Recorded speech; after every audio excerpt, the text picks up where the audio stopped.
नमो तस् भगवतो अरहतो सम्मा सम्बुद्धस्स। नमो तस् भगवतो अरहतो सम्मा सम्बुद्धस्स।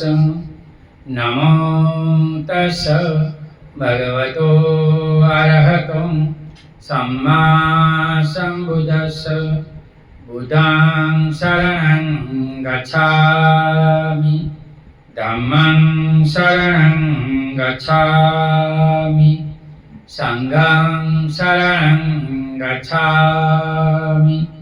द्वितीयं तृतीयं बुद्धं शरणं गच्छामि, धम्मं शरणं गच्छामि, संघं शरणं गच्छामि। इतिपिसो भगवा अरहं सम्मा सम्बुद्धो विद्याचरण संपन्नो सुगतो लोकविदु अनुत्तरो पुरुषधम्मसारथि सार्थ देवमनुष्यानं बुद्धो भगवन्। स्वाखातो भगवता तमो संदीठिको अकालिको एहिपसिको औपनायिको पच्छतं वेदितवो युतोहीति।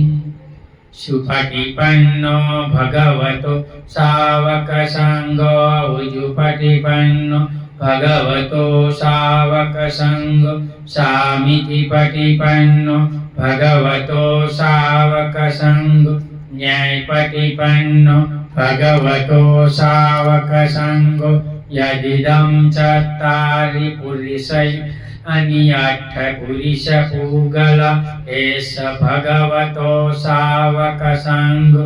आहुणेयो पाहुणेयो दक्षिणीयो अंजलिकरणीयो अनुत्तरं पुय्यं खेतं लोकसाति। साधु साधु साधु। वर्षावास में अमर बोध विहार सुरेंद्रनगर गुजरात से भिक्षु पथिक श्रेष्ठी बोधिसत्व डॉक्टर भीमराव आंबेडकर लिखित ग्रंथ भगवान बुद्ध और उनका दम पुस्तक पढ़ रहे हैं। भाग चौथा का पहला का 5वां भाग भिक्षु और प्रतिबंध। इन अपराधों से साथ साथ बचे रहने की कोशिश के साथ साथ भिक्षु को कुछ और प्रतिबंध स्वीकार करने पड़ते हैं। एक गृहस्थ के समान एक भिक्षु जो चाहे सो नहीं कर सकता। इसी प्रकार के कुछ प्रतिबंध निषेधीय पाचित्य कहलाते हैं। इनकी संख्या 26 है। इनका संबंध चिवरों की स्वीकृति अस्वीकृति से है। उन्हीं बिछावन भिक्षा पात्र तथा रोगी की आवश्यकताओं की स्वीकृति अस्वीकृति से है। उनका संबंध चांदी सोने के लेने न देने से भी है।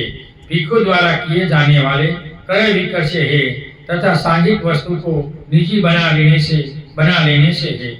इन दोषों का दंड भी निषेधीय प्राकृतिक पाचिति या पश्चाताप प्रकट करना ही है। इन प्रबंधों के अतिरिक्त भिक्षु जीवन के कुछ और भी प्रतिबंध है।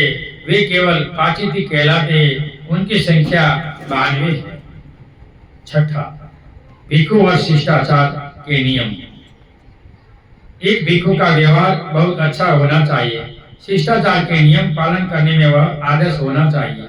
इनके उद्देश्य की पूर्ति के लिए बुद्ध ने बहुत से शिष्टाचार संबंधी नियम बनाए हैं। ये शिष्टाचार के नियम शीघ्र धर्म कहलाते हैं। उनकी संख्या 75 है जो श्रामण और भिक्षु दोनों को लागू होती है। इसमें 30 नियम सदाचार का है, 36 नियम भिक्षा के संबंधी है, 18 नियम धर्म के देशना के संबंधी है, 3 नियम प्राकृतिक संबंधी है।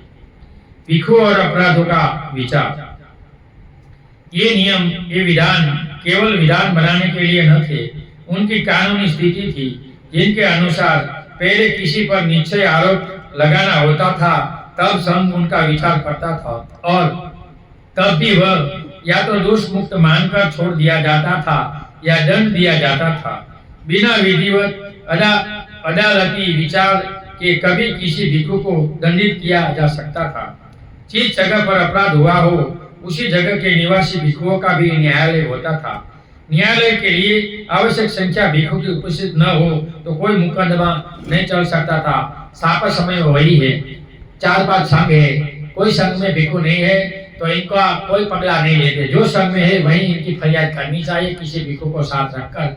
इसलिए भिक्षु कोई भी संघ में होना चाहिए, संघ से स्टडी लेना चाहिए। वो नीति नियम वाला भिक्षु होगा, कोई संसार को कुछ देगा। लेकिन हम तो कपड़े पहने हैं, बाबा को शिकार लेते हैं, तो इसलिए गुजरात में कभी बुद्धिज्म आगे नहीं बढ़ता, क्योंकि गुजरात के लोगों को बाबा ठीक लगता है, नीति नियम वाले भिक्षु ठीक नहीं लगता, इसलिए कभी धर्म आगे नहीं बढ़ सकता। जब तक किसी पर कोई निश्चित आरोप न लग जाए तब तक कोई मुकदमा कानूनी नहीं माना जाता था। कोई मुकदमा कानूनी नहीं माना जाता था जब तक उनकी सारी कार्रवाई उस व्यक्ति की उपस्थिति में न हो जिस पर आरोप लगाया गया हो। कोई मुकदमा कानूनी नहीं माना जाता था जब तक कि उस भिक्षु को जिस पर कोई आरोप लगाया गया हो अपनी सफाई देने का पूरा अवसर न मिला हो। एक आदमी, एक अपराधी भिक्षु को निम्नलिखित दंड दिए जा सकते हैं। पहला, तर्जनीय कर्म, चेतावनी देकर छोड़ देना। दूसरा, निषेधनीय कर्म, विक्षिप्त घोषित करना, पागल घोषित करना। तीसरा, प्रवचनीय कर्म, संघ से निकाल देना। चौथा, उत्पीड़न कर्म, बहिष्कार करना। पांचवा, प्रतिष्ठान कर्म, निकाल देना। छठा, विहार बाहर कर देने के कर्म। परिवास कर्म के बाद अभ्यान कर्म, आह्वान कर्म हो सकता है।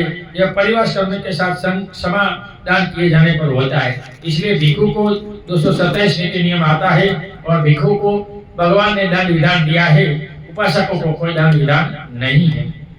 8वां, भिक्षु और अपराध स्वीकृति। भिक्षुओं के संगठन को लेकर जो सर्वाधिक मौलिक और अनुपम संस्था व प्रथा भगवान बुद्ध ने आरंभ की वह अपराध स्वीकृति की संस्था थी। यह उपोषद कहलाती थी। भगवान तथागत ने इस बात को समझ लिया था कि जिन बातों को उन्होंने अपराधों की कोटि में रखा है उनका पालन कराया जा सकता है, लेकिन कुछ दूसरे प्रतिबंधित भी थे जो अपराध नहीं थे। उनका कहना था कि चरित्र निर्माण के लिए, चरित्र को सदृढ़ बनाए रखने के लिए ऐसे प्रतिबंधों का होना आवश्यक है और यह भी देखना आवश्यक है कि उनका पालन होता है या नहीं। लेकिन इन प्रतिबंधों के पालन कराने का कोई प्रभावशाली ढंग खोज निकालना आसान न था। इसलिए उन्होंने खुले अपराध स्वीकृति को भिक्षु के अंतर्मन का संगठन करने और उनसे गलत कदम उठाने से बचाने रखने का एक साधन बनाया था। अपराध स्वीकृति की प्रतिबंधों का पालन न करने को लेकर भिक्षु नियमों को संग्रह प्रातिमोक्ष कहलाता है। उपोषद यानी अपराध स्वीकृति के लिए एक सीमा में भिक्षुओं का एक जगह इकट्ठा होना आवश्यक है। दोनों पक्षों की 2 अठमियां, कृष्ण पक्ष चतुर्दशी और शुक्ल पक्ष पंचमी के ये 4 दिन उपोषद माने जाते हैं।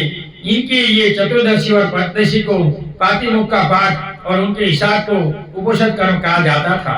उपोषद होने पर भिक्षु एक एक करके प्रातिमोक्ष के नियमों का पाठ करता है और प्रत्येक नियम का पालन करने पर रहता है। क्योंकि आप सब लोग चुप है, इसलिए मैं समझता हूँ कि आप में से किसी ने भी इनमें किसी नियम का उल्लंघन नहीं किया। वह यह 3 बार कहता है। उनके बाद उनके प्रतिबंधित नियम को पढ़ाना है। भिक्षुणी संघ को भी ऐसे ही उपोषद बैठक करनी होती है। अपराध स्वीकृति पर आरोप और मुकदमा चल सकता है। यदि कोई अपराध स्वीकार न करे तो कोई भी भिक्षु किसी के अपराध की रिपोर्ट पर कर सकता है। यदि उनके नियम का उल्लंघन करने देखा और तब आरोप और उनके बाद मुकदमा हो सकता है। यहाँ ये चौथा का 8वां भाग समाप्त हुआ और चौथा भाग का दूसरा भाग भिक्षु भगवान बुद्ध की संकल्पना। इसमें पहला, भिक्षु कैसा हो, बुद्ध की संकल्पना। तो भगवान बुद्ध की जो संकल्पना है भिक्षु कैसा हो वो मैं पढ़कर आपको सुनाता हूँ। भगवान बुद्ध ने स्वयं भिक्षु को कह दिया है कि भिक्षुओं को किस रूप में देखना चाहते थे। उन्होंने कहा, बिना संयम और सत्य से अपने आप को चित्त मलो। काषाय परिशुद्ध किए बिना जो काषाय वस्त्र धारण करता है वह काषाय वस्त्र धारण करने योग्य नहीं होते। इसलिए शास्त्र में हम देखते हैं कि लोगों को बाबा ही अच्छा लगता है, तो ये भगवान बाबा साहब ने लिखा है कि केवल पहनने से कोई भिक्षु नहीं होता, नीति नियम पालने से भिक्षु होता है। किंतु जो संयम है और सत्य से युक्त होकर अपने आप को चित मलो काषाय से परिशुद्ध करके काषाय वस्त्र को धारण करता है, वह काषाय वस्त्र धारण करने योग्य है। एक मनुष्य केवल इसलिए भिक्षु नहीं कहला सकता क्योंकि वह दूसरों से भिक्षा मांगकर खाता है।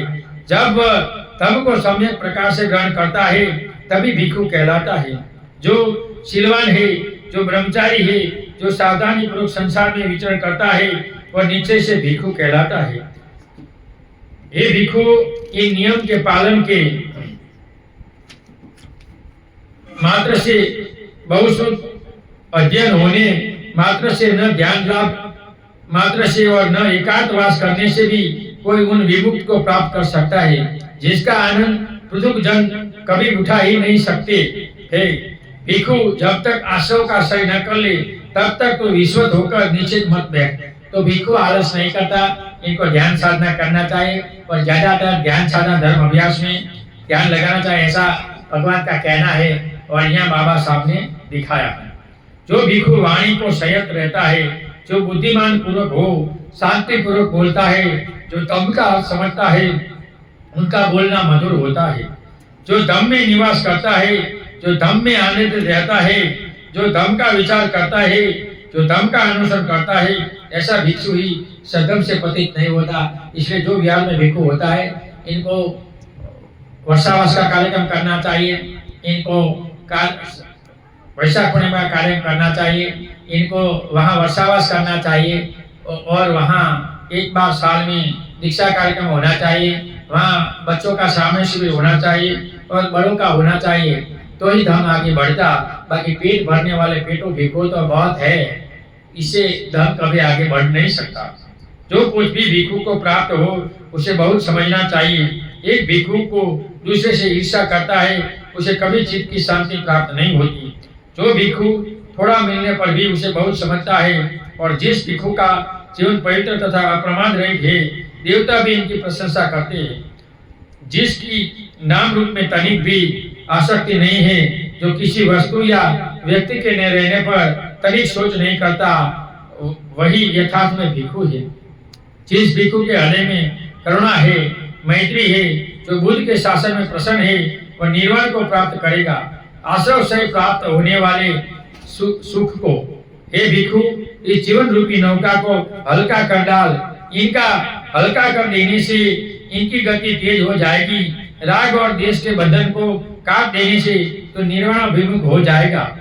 5 बंधन को काट दे, 5 को छोड़ दे, 5 से ऊपर उठ जा। एक भिक्षु जिसमें 5 बंधनों से मुक्ति प्राप्त कर ली, वो जो 3 कहलाता है, यानी कि बाहर से बाहर आ गया, ऐसा कहलाता है। भिक्षु ध्यान लगा, आलस मत कर, सावधान रह, ताकि तेरा चित्त काम सुख में ही न घूमता रहे। जो प्रज्ञावान नहीं वह ध्यान नहीं लगा सकता, जो ज्ञानी नहीं लगा सकता वह प्रज्ञा नहीं प्राप्त कर सकता। जो प्रज्ञावान है और ज्ञानी है वही निर्वाण के समीप है। इसलिए भिक्षु को सुबह में 5 बजे उठकर ध्यान करना चाहिए। उपासक के घर जाता तो वही ध्यान करना है, बिना ध्यान भिक्षु नहीं है। विपश्यना करना चाहिए, विपश्यना में जाना चाहिए। हम गुजरात में देखते हैं कि भिक्षु कुछ नहीं करते, पेटू है, खा पी कर मजा करते, ये भिक्षु नहीं है। लेकिन लोग भी बाबा में से आए हैं तो इनको बाबा ही ठीक लगता है, इसमें हम क्या करें। भिक्षु अपने एकांतवास में प्रवेश करता है और जब वह चित्त शांत होता है और जब उसे सदम का साक्षात्कार होता है तो उसे मानवीय सुखों से अधिक अनुभूति होती है। और एक बुद्धिमान भिक्षु के लिए यही प्रगति क्रम श्रेष्ठ है। इंद्रिय संयम, संतोष, पार्थिव के नियमों का पालन, पवित्र प्रमादी मित्रों की संगति। जो भिक्षु भिक्षाजीवी होगा, जो अपने कर्तव्य पालन में आलस नहीं करेगा, वह प्रीति समुद्र की बहुलता से दुख का अंत कर सकेगा, वरना दुखी ही रहेगा, दुखी ही रहेगा।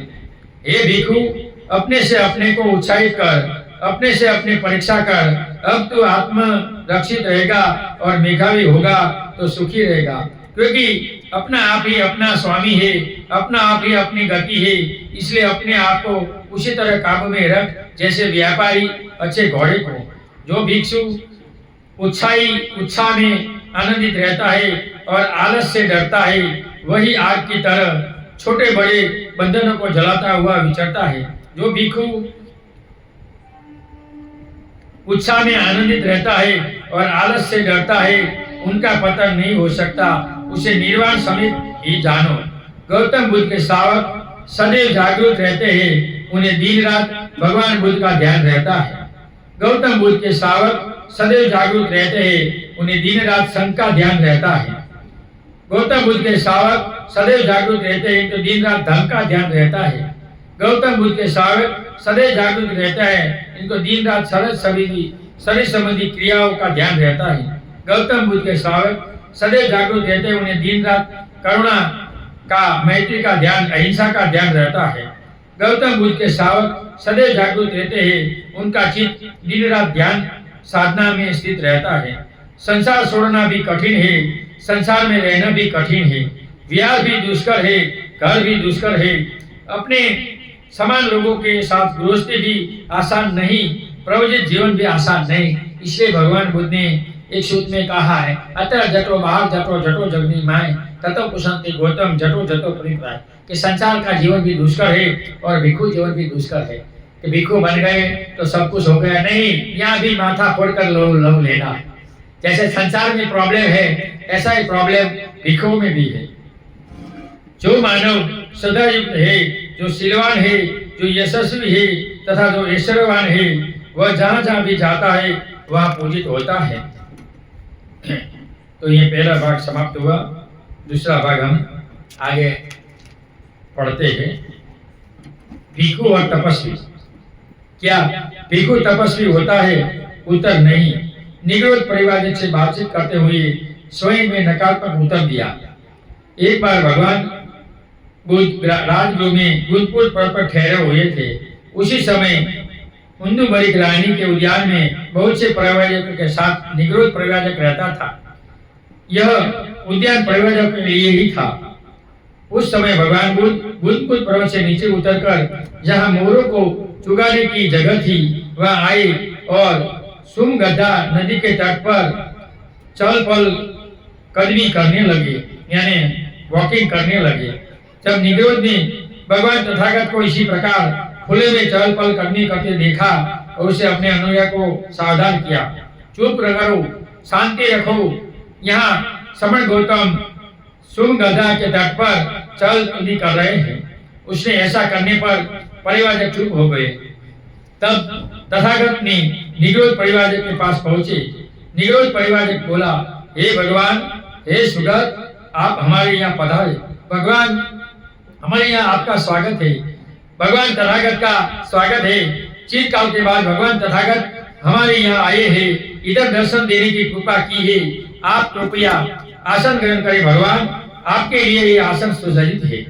तथागत ने सुसज्जित आसन ग्रहण किया।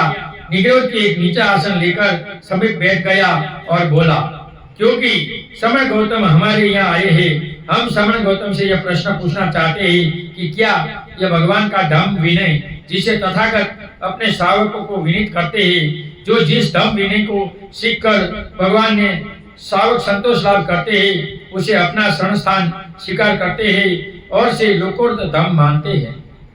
लोकोत्तर धम्म यानी 5 इंद्रियों से परे का ज्ञान। चमत्कार को हम नहीं मानते, लेकिन इंद्रिय शक्तियों के ज्ञान को हम स्वीकार करते हैं।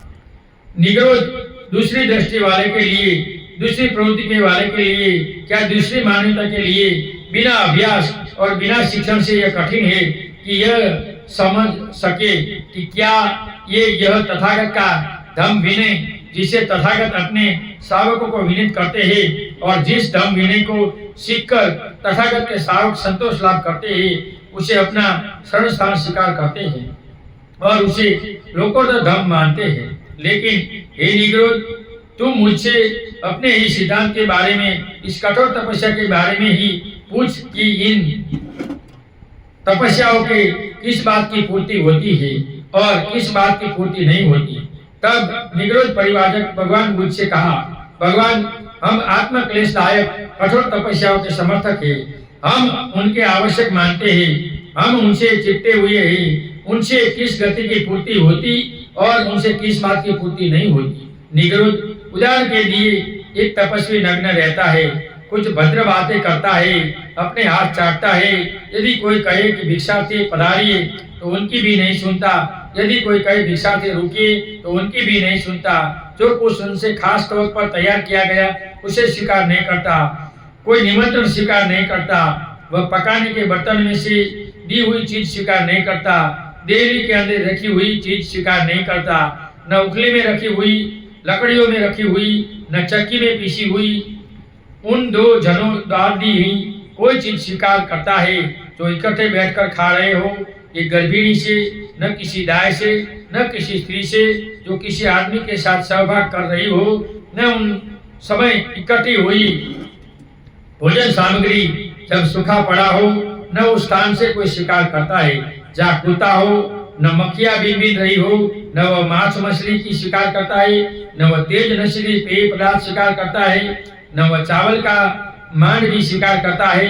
वह या तो एक ही घर से भोजन ग्रहण करने वाला होता है, एक और खाने वाला होता है, या दो घर से भोजन ग्रहण करने वाला होता है और दो कर खाने वाला होता है, या 7 घर से भोजन ग्रहण करने वाला होता है, या 7 कर खाने वाला। वह 1, 2 या 7 भिक्षाओं पर गुजर करता है। वह या तो दिन में एक बार भोजन ग्रहण करता है, या 2 दिन में एक बार, और या 7 दिन में एक बार। इसी प्रकार यह नियमानुसार भोजन ग्रहण करता है, या जंगली चावलों पर, या निवार बीजे पर, या चमड़े पर, सेवाल पर, या चावल की भूसी पर, के आटे पर, या कांजी पर, या आटे पर, या खली पर, या घास पर, या गोबर पर, या जंगल के फल कुल पर, फूल पर, या उन पर जो स्वयं पेड़ के गिरे फल पर। वह मोटे सन का कपड़ा पहनता है, वह मोटा मोटा झोला मिल झुलाता है, कपड़ा पहनता है, वह कफन का पेला पहनता है, कपड़ा पहनता है, वह फेंके हुए चिथड़े पहनता है, वह वकल पहनता है, या मृगशाल धारण करता है, मृगशाल की पट्टियों से बुनी जाली धारण करता है, या कुशतून धारण करता है, या साल वस्त्र धारण करता है, मिट्टी धारण करता है, या आदमी के बालों का बुना कमल धारण करता है, या उल्लू के परों का बना वस्त्र धारण करता है।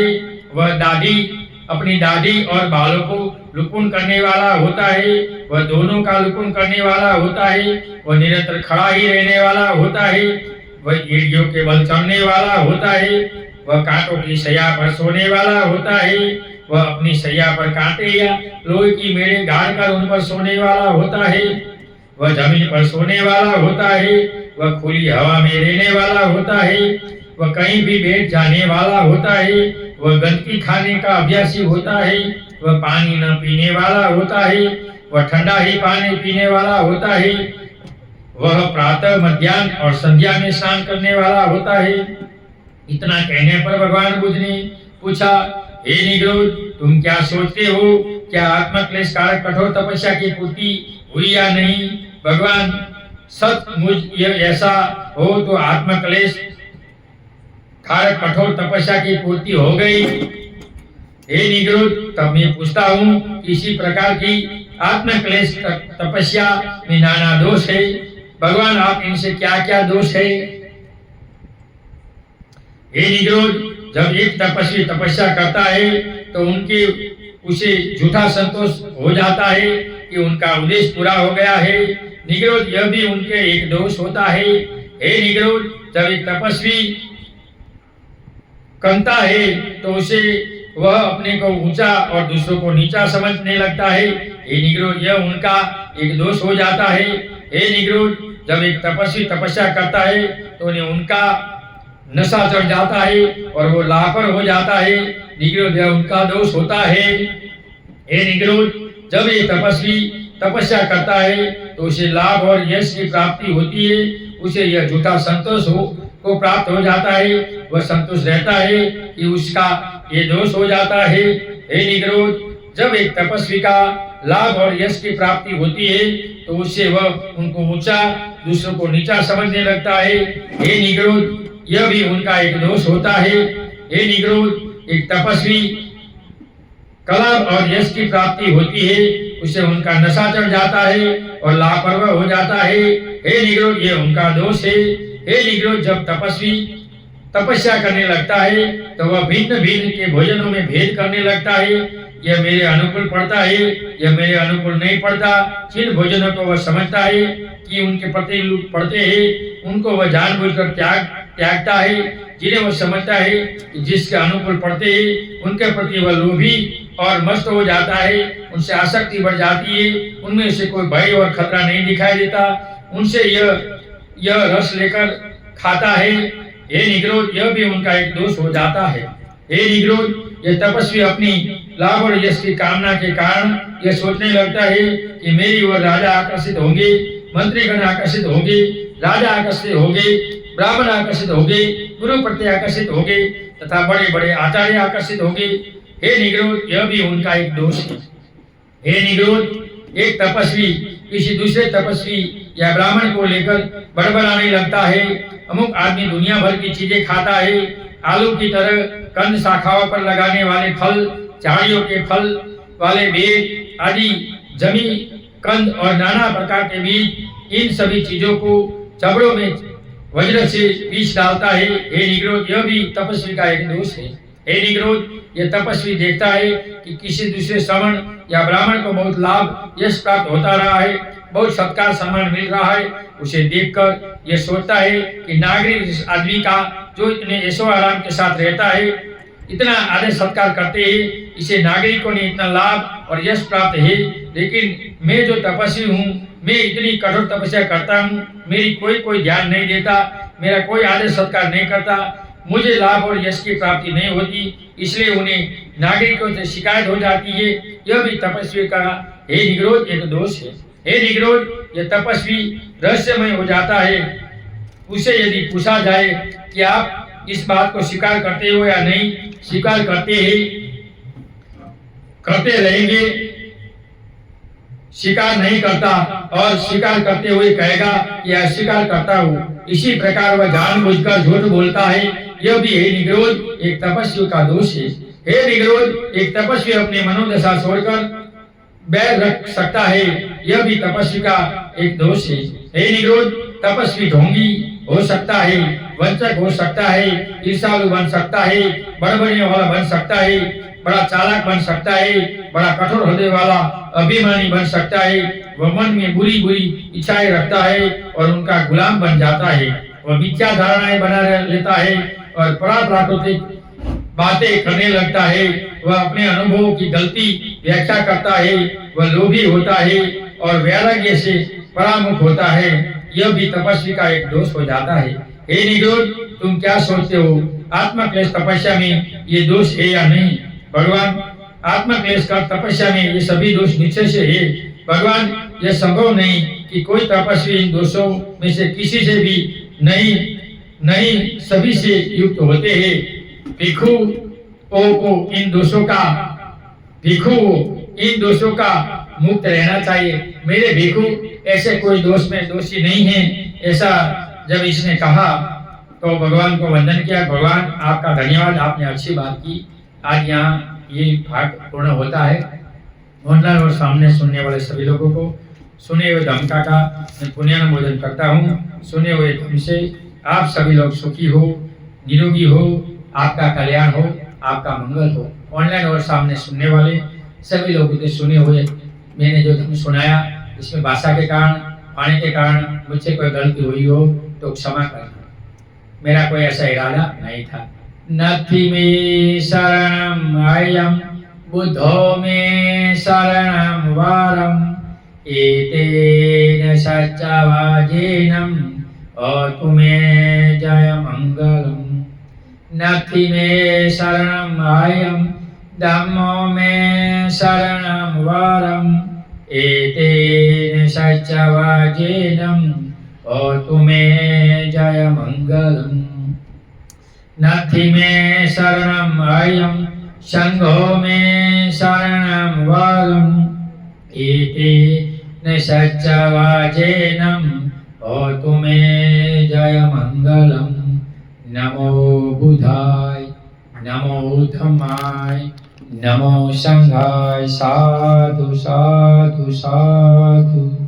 सबका मंगल हो, सबका कल्याण हो, सब सुखी हो, सब सुखी हो, सब सुखी हो, सब सुखी हो।